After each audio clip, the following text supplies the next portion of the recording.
Christmas का यह पावन पर्व सभी के लिए मुबारक हो। प्रेम और शांति का प्रतीक क्रिसमस का यह पावन पर्व पूरे विश्व में परमेश्वर पुत्र ईसा मसीह के जन्म उत्सव के रूप में मनाया जाता है। कहते हैं ईसाई लोग एक परमेश्वर यहोवा पर विश्वास करते हैं। उनका मानना है कि वह परमेश्वर सृष्टिकर्ता है, उसी ने पूरे संसार का निर्माण किया है। वह सर्वशक्तिमान, सब जगह उपस्थित और सर्वज्ञानी है। उन्होंने ही इस सृष्टि की रचना 6 दिनों में की है। सर्वप्रथम अंतरिक्ष और प्रकाश के प्रतीक सूर्य और चांद को बनाया, फिर ग्रह नक्षत्रों का निर्माण किया। इसीलिए सप्ताह में जो 7 दिन है वह सन के प्रतीक संडे, मून के प्रतीक मंडे आदि नाम से विख्यात है। छठे दिन उसने अपने स्वरूप में आदम और हवा को बनाया, अर्थात आत्मिक स्वरूप प्रदान की।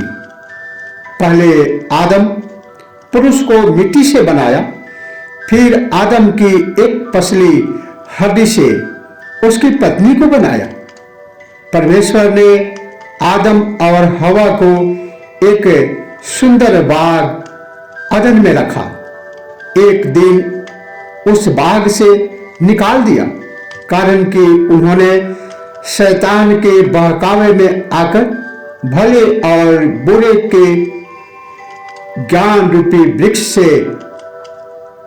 वर्जित फल खाया था। फल खाकर उन्होंने पाप किया और परमेश्वर की आज्ञा का उल्लंघन किया।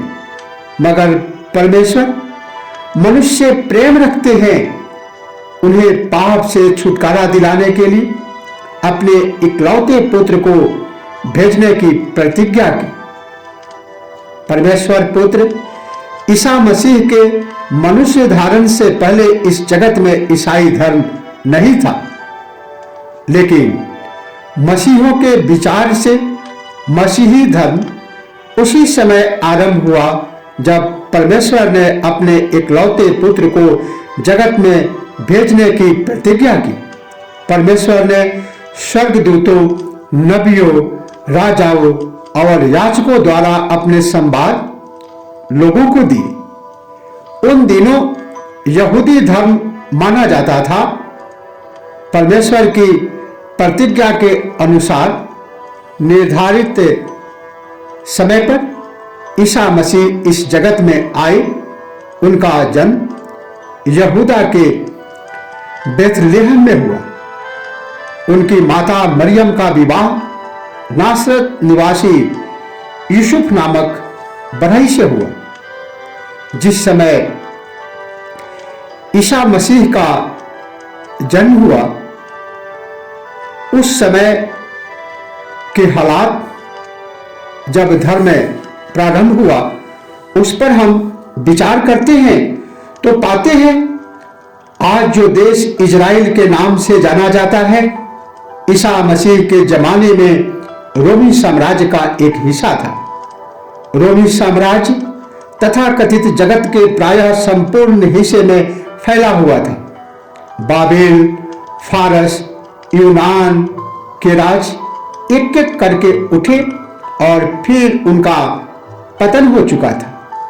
रोमी साम्राज्य तेजी से बढ़ रहा था। रोमी महाराज रोम में रहते थे और अपने विस्तृत साम्राज्य पर गवर्नरों द्वारा शासन करते थे। ईसा मसीह के जन्म काल में यहूदियों का एक राज्यपाल था जिनका नाम हेरोद था। उन दिनों रोमी नागरिक उच्च वर्ग के समझे जाते थे। दूसरे लोग के साथ गुलाम जैसा बर्ताव किया जाता था। इस कारण इजरायली लोग परमेश्वर के इकलौते पुत्र मसीह के आने की प्रतीक्षा करने लगे। जिनके बारे में पिछले दिनों में नबियों ने नबूवत की थी कि मसीह उन्हें बंधुआई से, उन्हें गुलामी से छुटकारा देने के लिए इस धरती पर आएंगे। परमेश्वर अपने इकलौते पुत्र को इस धरती पर निवास करने वाले दुखी व्यक्तियों के लिए भेजेंगे। ईसा मसीह के जीवन दर्शन पर विचार करने पर पाते हैं कि प्रथम जनगणना रोमी सम्राट अगस्तुस कैसर के राज्य में उन दिनों यह दस्तूर था कि लोग जनगणना के समय अपने पूर्वजों की भूमि में रहें। अतः यूसुफ भी अपनी पत्नी मरियम के साथ नसरत से बेथलेहम के लिए चल पड़ा। मरियम गर्भवती थी और उसका प्रसव काल निकट आया था। यरूशलेम पहुंचकर यूसुफ ने चाहा कि किसी धर्मशाला में डेरा करे, परंतु लोगों के भीड़ के कारण उसे जगह नहीं मिली। लाचार होकर वह वहां से चलकर बेथलेहम पहुंचा और एक गौशाला में डेरा किया। वहां रहते हुए बालक ईसाई का जन्म हुआ।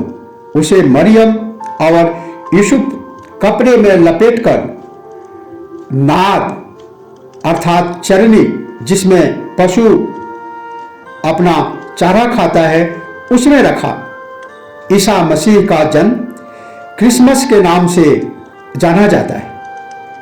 जिस रात ईसा मसीह का जन्म हुआ, बेथलेहम के निकट कुछ मेषपाल अपनी भेड़ों की रखवाली कर रहे थे। एक स्वर्गदूत देवदूत ने आकर उनसे कहा, आज दाऊद के नगर में बेथलेहम में तुम्हारे लिए एक उद्धारकर्ता जन्मा है, यह मसीह प्रभु है। मेषपाल यह संवाद पाकर खुशी से भर गए और जाकर बालक का दर्शन किया। ईसा मसीह के जगत में आने की पूर्व सूचना विश्व के ज्ञानियों ने, ज्योतिषियों ने दी थी। जैसे जैसे समय निकट आने लगा, सब लोग जानने के लिए इच्छुक थे कि राजाओं का राजा व परमेश्वर का इकलौता पुत्र कब और कहां जन्म लेंगे। कहा जाता है कि उस घटना के चिन्ह स्वरूप एक बहुत ही चमकता सितारा आसमान पर दिखाई दिया। उस सितारे का अनुकरण करते हुए 3 ज्योतिषी पूर्व दिशा से चल पड़े कि वे ईसा मसीह के दर्शन करके उसे दंडवत कर सके।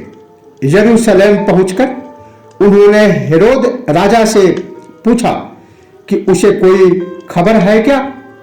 फिर उसने शास्त्रियों को, ज्योतिषियों को धर्मशास्त्र ढूंढने का आदेश दिया। शास्त्रियों ने बताया कि मसीह बेथलेहम में होना निश्चित है। हेरोद ने ज्योतिषियों से गुप्त रूप से कहा कि वे उस बालक का पता करके वापस लौटे और सूचित करें, ताकि वह भी जाकर यहूदियों के राजा को प्रणाम कर सके। ज्योतिषी यरूशलेम से निकलकर बेथलेहम को गए और बालक ईसा को पाकर उसके आगे नतमस्तक हुए, उन्हें प्रणाम किया, प्रशंसा और स्तुति की। उसके बाद सोना, लोहबान और गंधरस गिफ्ट किया, भेंट चढ़ाई, जिसका तात्पर्य यह है, सोना जो उन्होंने भेंट की, इसका मतलब है कि ईसा मसीह एक महान राजा होंगे। उनका राज्य और प्रभुत्व अनंत काल तक स्वर्ण के समान मूल्यवान रहेगा। लोहबान उन्होंने भेंट की, इसका तात्पर्य है कि ईसा मसीह एक याजक होंगे। स्वयं को बलिदान चढ़ाने की उनकी महानता परमेश्वर के सामने ग्रहण की जाएगी। जिस प्रकार हम जहां पर लोहबान जलाते हैं, वहां पर जो नकारात्मक ऊर्जा है वह दूर हो जाती है, उसी प्रकार ईसा मसीह दुनिया के बुराई को दूर करने के लिए स्वयं अपने आप को बलिदान कर देंगे। तीसरा, गंधरस। ईसा मसीह दुख सहेंगे और उन्हें मरने की व्याकुलता होगी। ज्योतिषी दूसरे मार्ग होकर अपने अपने स्थान लौटे। उन्हें स्वप्न में यह चेतावनी मिली कि हेरोद के पास मत जाना, क्योंकि वह बालक का दर्शन नहीं करना चाहता, अपितु बालक को मार देना चाहता है। ज्योतिषियों के न आने पर हेरोद राजा ने यह समझा कि उसे धोखा दिया गया, अतः उसने यह आज्ञा दी कि 2 वर्ष और उससे कम आयु के सभी शिशुओं को मार डाला जाए। बालक ईसा लगभग 1 वर्ष के थे। स्वर्गदूत ने यूसुफ को स्वप्न में कहा कि बालक और उसकी माता को लेकर मिस्र देश चला जा। यूसुफ ने उस आदेश का पालन किया। हेरोद के मृत्यु के बाद और जब स्थिति शांत हुई, यूसुफ परिवार सहित मिस्र देश से वापस लौटा। परंतु यह समाचार पाकर कि हेरोद के बाद उसका बेटा अरखिलाउस गद्दी पर बैठा जानकर यूसुफ यरूशलेम जाने से डरा और नासरत को जाकर रहने लगा, जहां से वह आया था। बालक ईसा अपने माता पिता के साथ नासरत में रहने लगे और अपने माता पिता के कामों में मदद किया करते थे। एक समय की घटना है कि ईसा मसीह अपने माता पिता के साथ फसह पर्व मनाने के लिए यरूशलेम गए। मंदिरों में अपने माता पिता से अलग होकर पुरोहितों एवं पंडितों के साथ वार्तालाप करने लगे। पुरोहित उसकी बात से चकित थे। कुछ देर के बाद माता पिता उन्हें ढूंढते हुए वहां पहुंचे। उनकी मां ने यह कहा कि वे बेचैनी से उन्हें ढूंढ रहे हैं। बालक ईसा ने उत्तर दिया, क्या तुम्हें मालूम नहीं कि मुझे अपने पिता परमेश्वर के घर में भी रहना है? यह सुनकर पुरोहितगण चकित हुए। इसके बाद ईसा मसीह अपने माता पिता के साथ नासरत लौट गए। 30 वर्ष की आयु में ईसा मसीह का बपतिस्मा संस्कार यूहन्ना बपतिस्मा दाता के द्वारा हुआ। यूहन्ना रिश्ते में उनके भाई थे, उनके कजन थे। यह बपतिस्मा यरदन नदी में हुआ। ऐसा कहा जाता है कि बपतिस्मा के तुरंत बाद परमेश्वर की आत्मा कपोत के रूप में ईसा मसीह पर स्वर्ग से उतरा। साथ ही यह भविष्यवाणी हुई कि यह मेरा प्रिय पुत्र है, जिससे मैं अत्यंत प्रसन्न हूं। बपतिस्म के बाद ईसा मसीह वीरान स्थान पर चले गए और 40 दिनों तक उपवास और प्रार्थना में अपना समय बिताया। इन दिनों में शैतान से उनकी परीक्षा हुई। ईसा मसीह ने शैतान की बातों की परवाह न की। उन्होंने शैतान के 3 प्रश्नों का उत्तर धर्म ग्रंथ के वचनों से देकर परास्त किया। ईसा मसीह के सामने शैतान का अंतिम प्रश्न था, यदि तू गिरकर मुझे प्रणाम करे तो जगत का सारा राज आपके अधिकार में होगा। ईसा मसीह ने उसे उत्तर देकर कहा, शैतान तू दूर हो जा, अपने परमेश्वर की परीक्षा न कर, वरना उसी की उपासना कर। इस प्रकार लोभ की जो बुराई है उसमें प्रभु यीशु सफल हुए। ये लोभ में नहीं फंसे। यूहन्ना बपतिस्मा दाता ने मसीहा के आने का तथा एक नए युग का प्रचार करता था। कुछ ही दिनों में उसे हेरोद की आज्ञा से कैद कर लिया गया और जेलखाने में उसका सिर काट डाला गया। ईसा मसीह ने 30 वर्ष की आयु में सेवा कार्य प्रारंभ किया। निकट एवं दूर स्थानों से लोग आकर बड़ी संख्या में उन्हें घेर लेते और उनके उपदेश सुनते थे। ईसा मसीह उपदेश और दृष्टांतों के माध्यम से परमेश्वर का संवाद सुनाते तथा आश्चर्य कर्मों द्वारा परमेश्वर पर विश्वास दिखाते थे। परमेश्वर पर विश्वास के संबंध में शिक्षा देते हुए उन्होंने कहा, यदि तुम में विश्वास है और तुम इस पहाड़ से कहो कि यहाँ से हट जा, तो मैं तुम्हें निश्चय दिलाकर कह सकता हूँ कि यह पहाड़ हट जाएगा। इस प्रकार जो इस्राएली लोग दुखी थे, हताशा ने उन्हें घेर लिया था, उनके अंदर आत्मविश्वास जगाया। वे जहां अपने को गुलाम समझते थे, अपने को कमजोर समझते थे, वहां उन्हें आत्मज्ञान की शिक्षा देकर और उनके शारीरिक नहीं अपितु मानसिक बल प्रदान कर उन्हें यह शिक्षा दी कि यह गुलामी नहीं, यह सेवा है। सभी के अंदर वो एक परमात्मा निवास करता है और मनुष्य की सेवा प्रभु की सेवा है। उन्होंने बीमारों, अंधों, लंगड़ों, बहरों, कोढ़ी सबको चंगा किया। उनके आश्चर्य कर्म प्रेम और दया को प्रकट करते हैं।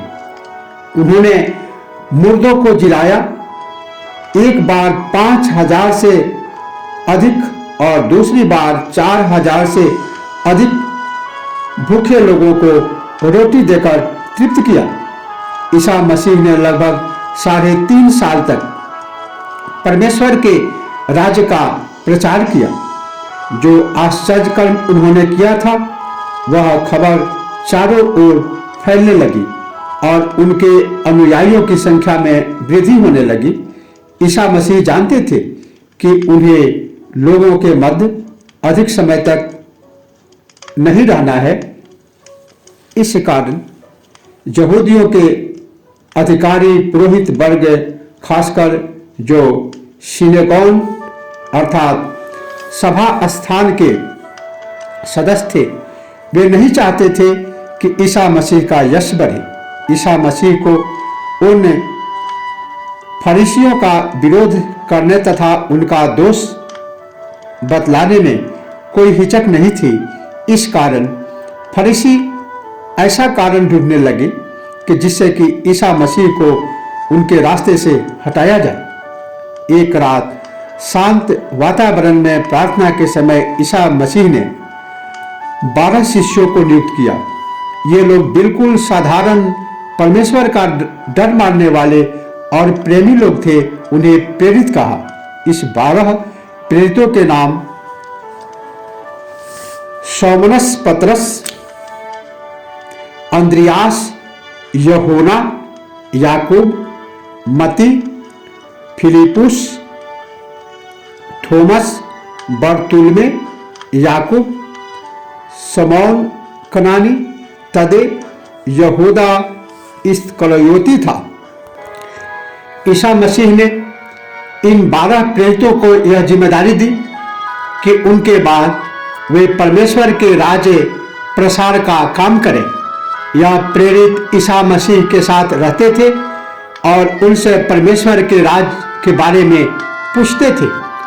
उन्होंने बतलाया कि एक ऐसा समय आएगा जब उन 12 में से एक जो प्रेरित है, एक जो शिष्य है, वही धोखा देकर उनसे बैरियों के हाथ पकड़वा देगा और ईसा मसीह को क्रूस पर चढ़ाकर मार डाला जाएगा, परंतु वे तीसरे दिन जी उठेंगे। जैसे कि ईसा मसीह ने पहले सूचना दी थी, 12 में से एक प्रेरित जिसका नाम यहूदा इस्करियोती था, 30 चांदी के टुकड़े लेकर रोमी सिपाहियों के हाथ ईसा मसीह को पकड़वा दिया।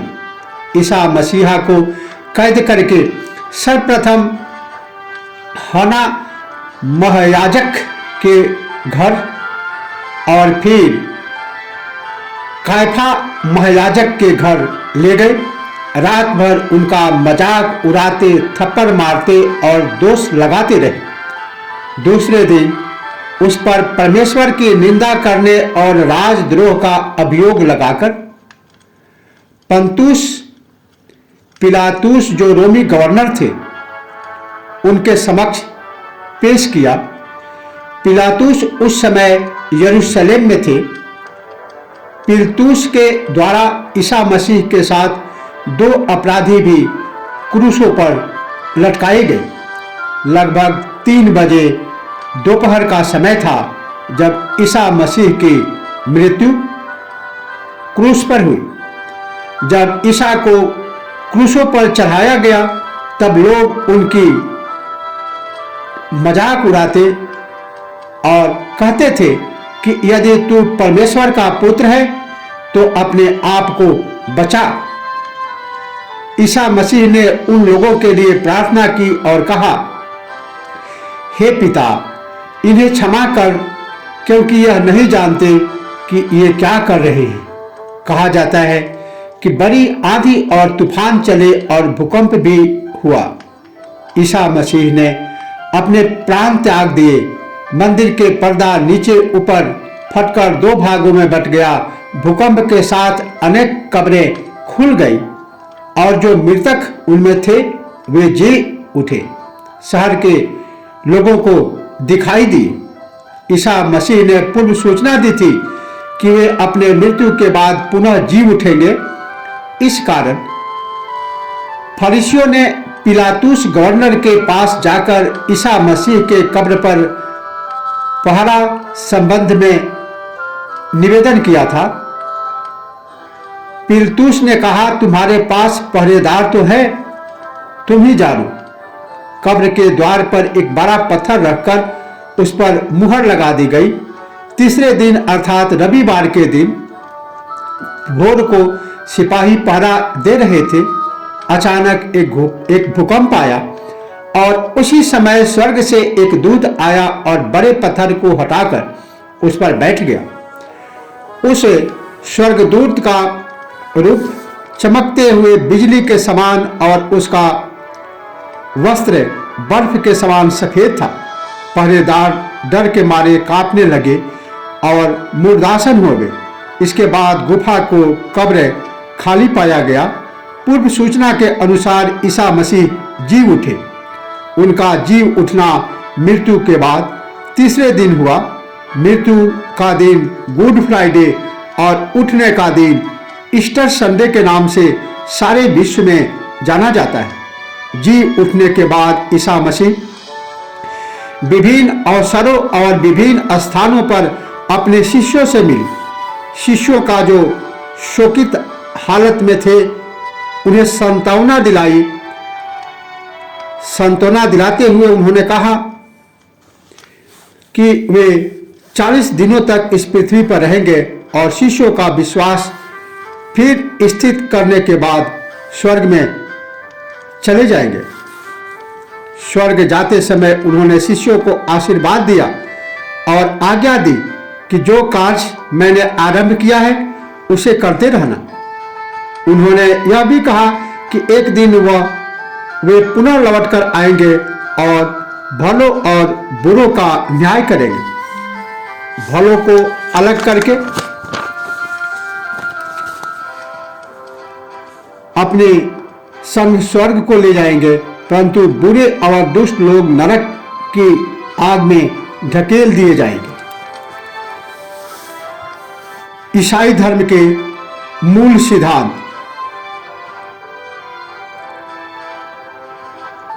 मसीही धर्म के मूल सिद्धांत इस प्रकार है। एक ईश्वर यहोवा, वह एक ईश्वर आत्मिक, पूर्ण, पवित्र, प्रेमी, सर्वव्यापी, सर्वज्ञानी और सर्वशक्तिमान है। ईसाई धर्मावलंबियों को उस एक परमेश्वर में विश्वास करना चाहिए। पवित्र त्रय, एक ईश्वर में तीन व्यक्ति हैं, पिता, पुत्र और पवित्र आत्मा। पिता सृष्टिकर्ता और पालन करता है, वह परमेश्वर है। पुत्र ईसा मसीह जगत का उद्धारकर्ता, मानव जाति एवं सारी सृष्टि का प्रभु है। पवित्र आत्मा पवित्र करने वाला, परमेश्वर की शक्ति और शांति दाता। पवित्र आत्मा को विस्तार रूप से हम इस प्रकार समझ सकते हैं। आत्मा शब्द का अर्थ अंतरात्मा अथवा प्राण वायु, श्वास अथवा हवा कहा जाता है। आत्मा का यूनानी मूल शब्द न्यूमा है। बाइबल पवित्र आत्मा के संबंध में व्यक्तिगत सर्वनामों का प्रयोग करती है।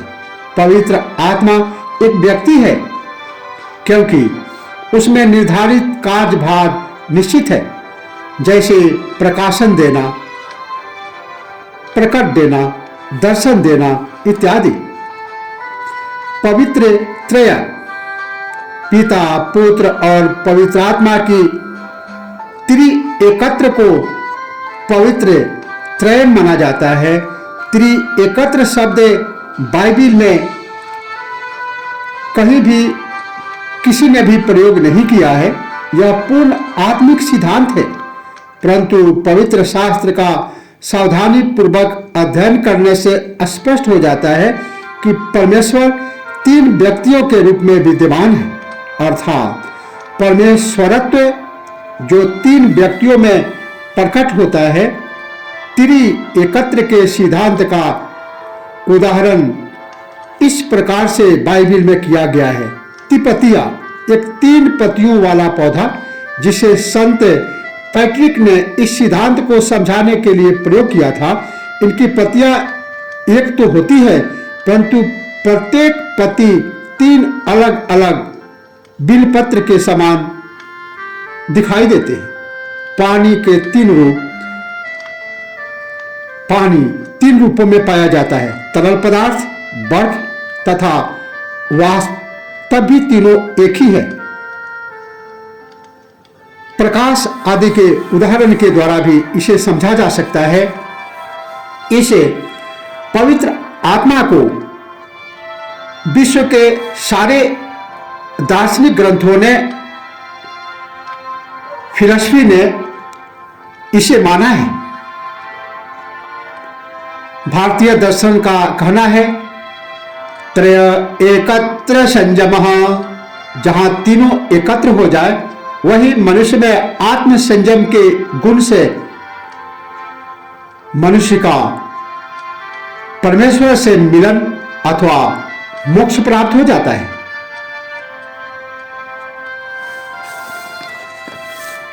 वेद और वेद के समय के अंत वाला जो ग्रंथ है वेदांग उपनिषद, उसमें कठोपनिषद में भी कहा है त्रिनाचिकेतस त्रयोस्य भेदः त्रिकर्म कृते तरति जन्म मृत्यु।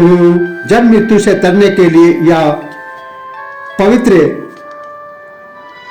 आत्मा का उल्लेख जो बाइबल में किया गया है, यह उपनिषदों में भी मिलता है।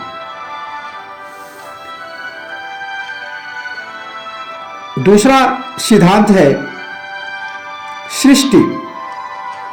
आरंभ में परमेश्वर ने सृष्टि और जिसमें जो कुछ है सबको बनाया और अंत में मनुष्य आदम और हवा को बनाया। परमेश्वर मनुष्य से प्रेम रखते हैं, अतः उसके लिए अदन वाटिका से निकाल दिया गया। आज्ञा उल्लंघन के कारण आदम और हवा से परमेश्वर क्रोधित हो गए और उन्हें शाप दिए, परंतु दया के कारण यह प्रतिज्ञा भी की कि उन्हें पाप से छुटकारा दिलाने के लिए अपने एकलौते पुत्र ईसा मसीह को भेजेंगे। मसीहा अभिषिक्त जन, जगत का उद्धारकर्ता जो इस जगत में लोगों को उनके पापों से छुटकारा देने के लिए आए मसीहा कहलाए। उद्धार परमेश्वर का सेंटिमेंट बिना दाम वरदान जो ईसा मसीह पर विश्वास रखने से प्राप्त होता है। जो कोई परमेश्वर के पुत्र पर विश्वास रखता है वह नाश न होगा परंतु अनंत जीवन पाएगा।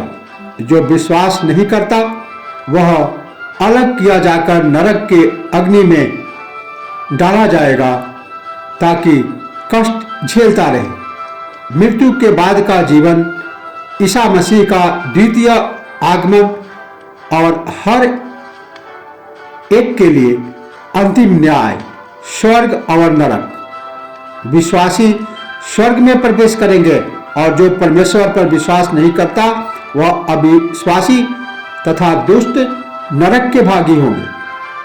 पवित्र कैथोलिक कलीसिया संतों की सहभागिता, पाप क्षमा, पुनरुत्थान और अनंत जीवन पर बाइबल, परमेश्वर का वचन, बाइबल दो भागों में बटा है, पुराना नियम और नया नियम। बाइबल के लेखक पवित्र आत्मा है। बाइबल के पृष्ठ परमेश्वर के स्वभाव एवं उद्देश्यों के लिखित रूप में प्रमाणिक प्रकटीकरण है। बाइबल ईश्वरीय सत्य की पाठ्य पुस्तक है। बाइबल शब्द यूनानी शब्द बिबलोस से लिया गया है जिसका अर्थ अनेक पुस्तकें हैं। यह ग्रंथ दूसरे नामों से भी पुकारा जाता है जैसे धर्मशास्त्र, पवित्र शास्त्र, ईश्वर का वचन। बाइबल 66 पुस्तकों का एक पुस्तकालय है जो दो प्रमुख भागों में विभक्त है। पुराना नियम जिसमें 39 पुस्तकें हैं और नया नियम जिसमें 27 पुस्तकें हैं। बाइबल को 40 लेखकों ने 1600 वर्षों की अवधि में लिखा जो विभिन्न वर्गों के लोग और विश्व के विभिन्न भागों के निवासी थे। बाइबल का स्वरूप ईश्वर प्रेरित होने के उत्तम प्रमाण है क्योंकि इतने अधिक व्यक्तियों द्वारा बिना विरोधाभास के एक पुस्तक का लिखा जाना एक आश्चर्यजनक कार्य है। एक अधिपति लेखक के मार्गदर्शन ही इस आश्चर्य कर्म को स्पष्ट कर सकता है। बाइबल का मूलभूत विषय यीशु मसीह है।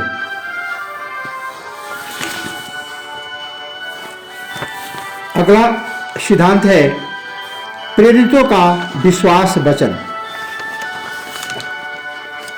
और मुख्य शिक्षाएं।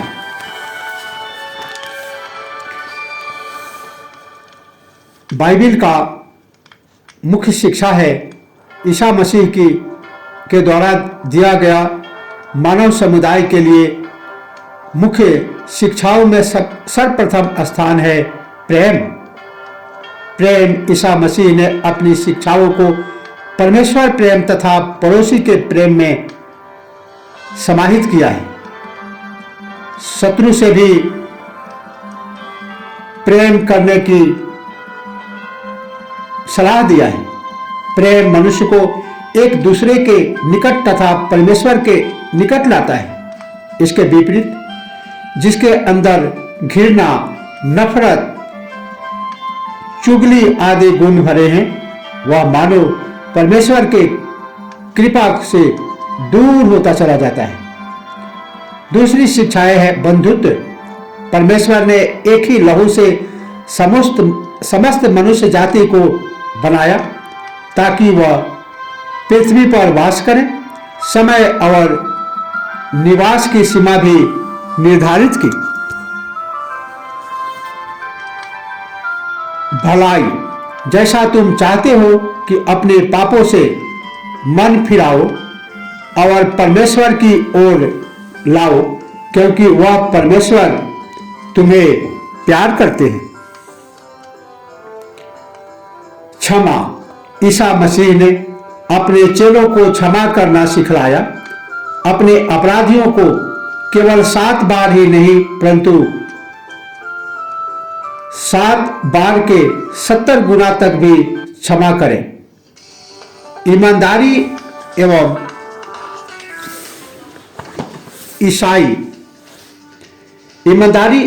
अच्छाई ईसाई धर्म को यह प्रमुख शिक्षा है कि मनुष्य को काम ईमानदारी और सच्चाई से करना चाहिए। पवित्रता, प्रत्येक व्यक्ति को अपने जीवन में आत्मा एवं शरीर को पवित्र रखना चाहिए। प्रार्थना, यीशु ने कहा कि ईश्वर की प्रार्थना हमेशा और लगातार करनी चाहिए। दान, बाइबल में लिखा है कि अपनी कमाई का 10% भाग गरीबों एवं जरूरतमंदों को दान देना चाहिए। प्रतिष्ठा एवं आदर, अपने माता पिता, बड़ों एवं अन्य संत लोगों को प्रतिष्ठा एवं आदर दें। ईसा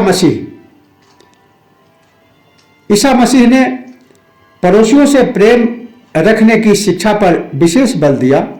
10 आज्ञाओं का पालन करना ईसाई धर्म की मुख्य शिक्षाओं में सम्मिलित है। ये 10 आज्ञाएं निम्नलिखित है। तुम यहोवा के अलावा और किसी को ईश्वर न मानना, मूर्ति पूजा न करना, अपने प्रभु परमेश्वर का नाम अपवित्र न करना, सब्त विश्रामवार को पवित्र मानना, अपने माता पिता का आदर करना, हत्या न करना, व्यभिचार न करना, चोरी न करना, अपने पड़ोसियों के विरुद्ध झूठी गवाही न देना, अपने पड़ोसी की स्त्री की लालच न करना और न ही उनके विरुद्ध किसी संपत्ति का। उपयुक्त 10 आज्ञाओं में कर्तव्य पालन के 2 भाग हैं, परमेश्वर के प्रति कर्तव्य और अपने पड़ोसी के प्रति कर्तव्य। बाइबल का कहना है कि मनुष्य के पास एक नया शरीर है। यीशु मसीह के विश्वासियों को स्वर्ग में एक नए शरीर का वचन दिया गया है। शरीर जो रोग, दर्द और मृत्यु से विमुक्त हो। मुर्दों का जी उठना भी ऐसा ही है। शरीर नाशमान दशा में बोया जाता है और अविनाशी रूप में जी उठता है। वह अनादर के साथ बोया जाता है और तेज के साथ जी उठता है। निर्बलता के साथ बोया जाता है और सामर्थ्य के साथ जी उठता है। स्वाभाविक देह बोई जाती है और आत्मिक देह जी उठती है। जबकि स्वाभाविक देह है तो आत्मिक देह भी है, क्योंकि अवश्य है कि यह नाशवान देह अविनाशी को पहन ले और वह मरणहार देह अमरता को पहन ले। और जब यह नाशमान अविनाश को पहन लेगा और यह मरणहार अमरता को पहन लेगा, तब वह वचन जो लिखा है पूरा हो जाएगा कि जय ने मृत्यु को निगल लिया। हे मृत्यु, तेरी जय कहां रही? बाइबल में जो यह शरीर के विषय में, आत्मा के विषय में रहस्य समझाया गया है, यह आत्मिक है। मनुष्य का जो यह शरीर है यह 3 प्रकार का होता है। एक स्थूल शरीर, दूसरा सूक्ष्म शरीर और तीसरा कारण शरीर। स्थूल शरीर माता के गर्भ में पलता है और जन्म लेते बाहर आता है और वही धीरे धीरे बढ़ करके वह 5 तत्वों से बना है, 5 तत्वों में विलीन हो जाता है। लेकिन उसके अंदर जो सूक्ष्म शरीर है जिसमें आत्मा का निवास है, वह शरीर कभी नाश नहीं होता। इसलिए मनुष्य जो यह आत्मा है वह अजर अमर है। इसलिए मनुष्य को परमेश्वर पर विश्वास रखना चाहिए और सभी से प्रेम करना चाहिए। किसी से नफरत या घृणा नहीं करनी चाहिए। परमेश्वर के बताए हुए मार्ग का अनुसरण कर सभी मानव जाति का कल्याण हो सकता है। इसी के साथ